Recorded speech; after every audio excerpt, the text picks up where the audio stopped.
I recently played Shadowdark with some of my patrons, and in this video, we're going to talk about it. Hi, I'm Loki, and this is my review and discussion on the Shadowdark RPG and its adventure, The Lost Citadel of the Scarlet Minotaur. I played with 5 players, all starting with level 1 characters. There we had a couple of fighters, we had a priest, we had a wizard, and we had a rogue. So we had every single class kind of covered. My players are, relatively speaking, mostly 5e players. I think some of them have experience playing other games like Mithras and things similar to that. But a lot of my players came in from a 5th edition game or something similar. So they weren't really necessarily used to the old school style, but wanted to try it, seeing as obviously there's a lot of hype around it, and I said many good things.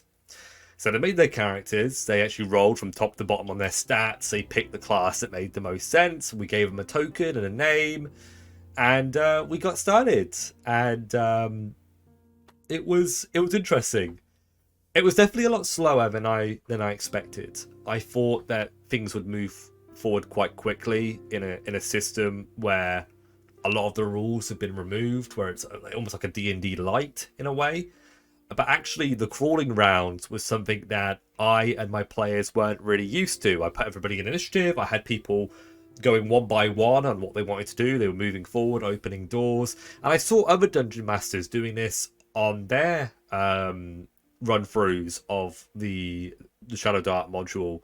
And I realised that I'm not really like a lot of other DMs. And I don't think my players really want me to do these really slow crawling rounds, right? Although, to be fair, I mean, what I will say on it before I actually talk about this again in a little bit is that it felt slow because I didn't really know what we were doing. I didn't really know how to pace it properly. It was a very new concept to me, having these crawling rounds. Usually in D&D, I just have the players walk into a room and I describe the room and players start doing things. Different players start talking over each other. And it just felt much more procedural rather than object-oriented, if any of you guys understand coding. It just felt like everybody was acting one after the other, deciding what they wanted to do. It was a very, very new concept. But the players explored the first room, they found a bit of treasure, and eventually, after a bit of a discussion, they moved on and they moved towards the caves. It was there, one of the players got blinded.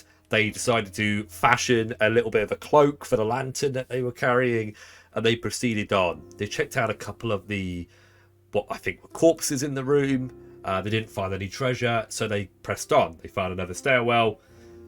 They head through it, and they found a robing chamber where the priests put their robes, and they found a skeleton that had been kind of pinned to the wall by a spear.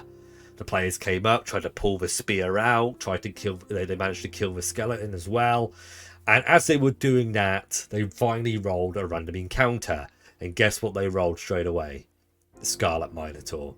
He came roaring down the corridor from the northern side, came in the room, and did a huge mighty swing against the priest, who was very vulnerable in her position. She was knocked unconscious with one swipe, initiating her death timer. The players realised they couldn't get her up, and they realised they couldn't defeat the Scarlet Minotaur, so the fighter picked up the priest, and they ran off, and the thief, dropped. I'm so used to saying rogue being a 5e DM, jeez. The thief dropped caltrops, and the Minotaur ran into them, and it slowed them down, and that allowed the party to flee and escape, and they ran out of the dungeon. They didn't really get a lot of treasure. It was probably an hour or two of play. It just felt quite slow. And obviously it was quite exciting near the end, but it took a while to get to that point.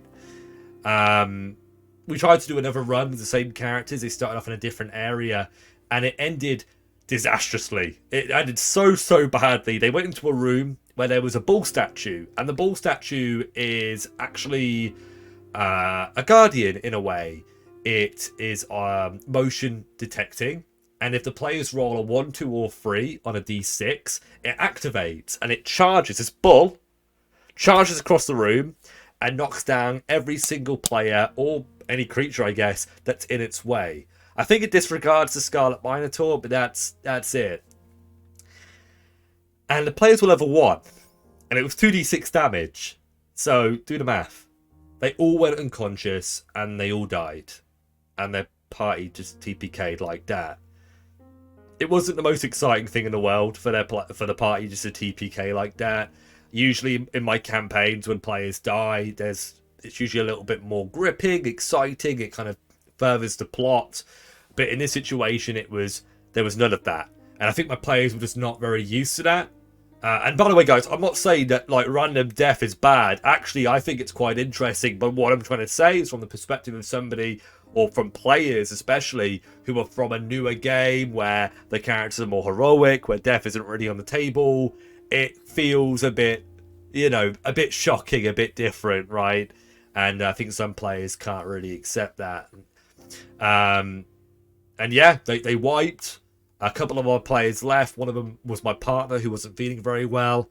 I think the other guy just wasn't really enjoying himself. I don't really know. I didn't really ask him, if I'm being honest. So I continued on the third run, which is on actually live stream on the channel. It's part 2. So if you guys want to check out part 2, just watch that. I put a little timestamp of when the actual session begins as well, so you don't have to watch like 15 minutes of rambling as we kind of make characters.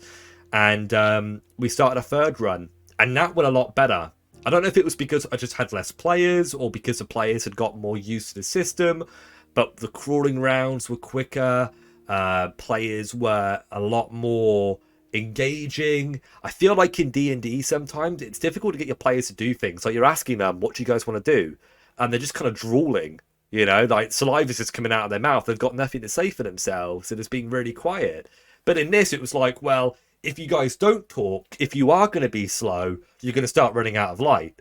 So there was this kind of, in a way, there was this bit of a nudge behind him saying, hey, you need to get moving. You need to find treasure. Otherwise, you're going to run out of light. And if you run out of light, you're dead. I mean, you might be dead anyway, but you're going to be deader than dead if you run out of light and you're getting a random encounter check every single round.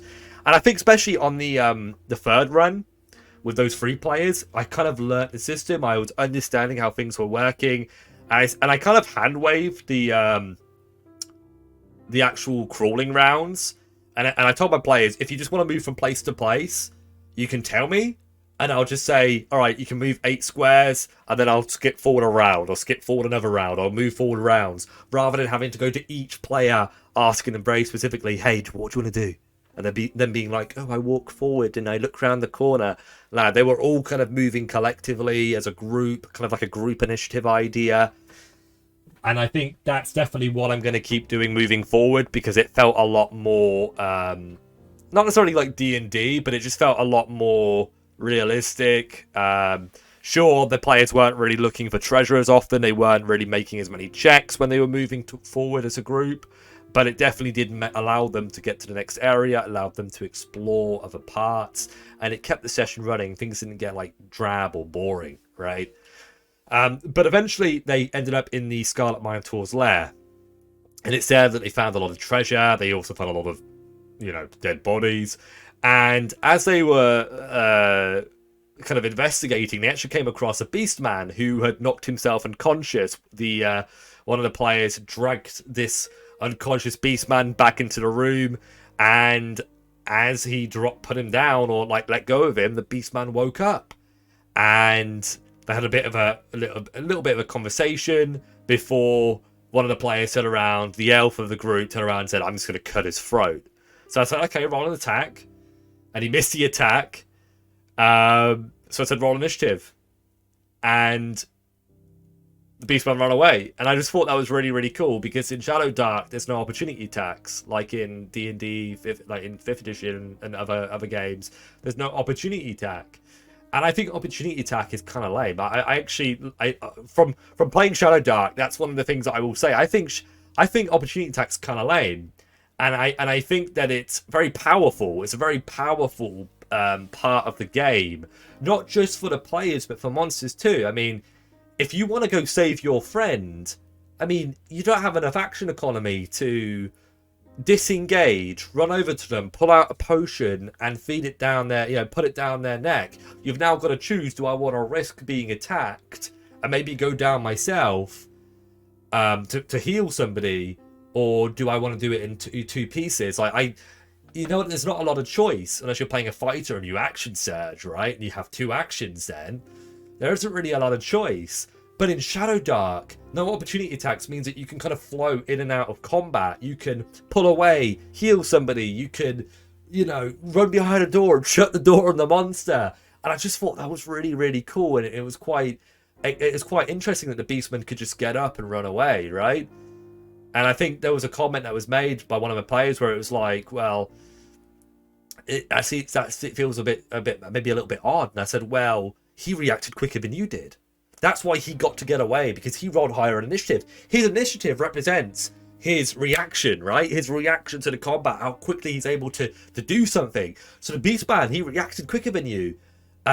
You being able to get a reaction to his reaction is now kind of overlapping that. And you know what I mean? I don't want to spend too much time talking about this, because I think I've already been talking about this for like 2 minutes, but opportunity attacks are bad, right? They're lame. I don't like them. I understand why they're a part of 5e, but like, I'm so glad that they're not a part of Shadowdark, right? Maybe I could give like a boss an opportunity attack they could do like once a day or once per, I don't know, once per hour. And after the Beastmen run away, they finished up looting, and guess who turns up? The Scarlet Minotaur. Took a while for him to turn up. They kept rolling really high on the d6, so they weren't rolling him, but for every round where he doesn't show up, it kind of accumulates, and it goes up to 2 out of 6 and 3 out of 6, and eventually they failed. He shows up and he's like, what are you doing in my room? Why are you stealing my treasure? And the party were like, ah, shit. And there's only 3 of them, right? And yeah, they're level 2, but they're not going to be able to beat the Scarlet Minotaur. He's an absolute monster, right? So they try to run away. They find a secret passageway, and they end up getting pinned down between the Scarlet Minotaur and a group of Beastmen. But one of the players had a quick thinking of throwing their oil flask on the floor, at lighting a rope and throwing the rope onto the oil and creating this big blaze of flames in the passageway between the Scarlet Minotaur's lair and the room that they ended up in. Unfortunately, there was a group of beastmen that were also trying to attack them, but the dwarf valiantly held them off, and his magic was so powerful. I really like magic in Shadowdark, because yes, obviously you can fail, and if you fail you lose that spell for the rest of the day, potentially longer if you nat 1 and something happens, right? But it was just so cool because he rolled the check, he succeeded, and he rolled a focus spell, and it was protection from evil or protection from chaos, whatever. And he managed to hold this focus spell up for a number of rounds, which meant that the beastman had disadvantage. He didn't get hit, and that was just very, very cool. Magic, I think, should be more powerful in fantasy, in ttrpgs. I don't like how D&D's kind of put, like, the newer editions have kind of put spellcasters in a box and said, well, you do have limitations. You can't do special, extraordinary things. I think Shadowdark is the kind of system that says, actually, anything's possible. You're a wizard, and I'm very excited to see the direction that this game moves forward, I would say, based on kind of what I've gathered so far. But the party managed to escape. They found another secret door, and they got away from the Minotaur and the Beastmen. And they ended up coming across another group of Beastmen. And these ones were more friendly, and they managed to persuade the Beastmen with a bag of rats that they found from the Beastman that was knocked unconscious, to help them, escape this place. They found a lot of treasure on the way. They had emerald jewels. They found a mithril shield. And they found a big sack of coins as well. So they definitely wanted to escape. And they had lots of experience, because obviously treasure equals experience in this. Which I really, really like as well, because that means that the players aren't hunting monsters to get experience. They're searching for treasure. And I love that. I love it so much. It feels, obviously you can give, like, the boss of a dungeon experience points, and I think I would.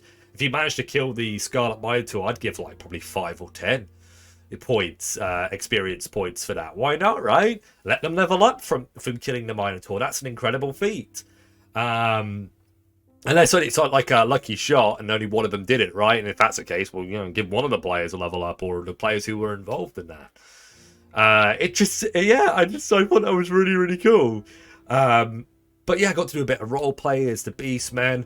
I like doing my Beastmen voices. And yeah, the party managed to be led to safety. They escaped.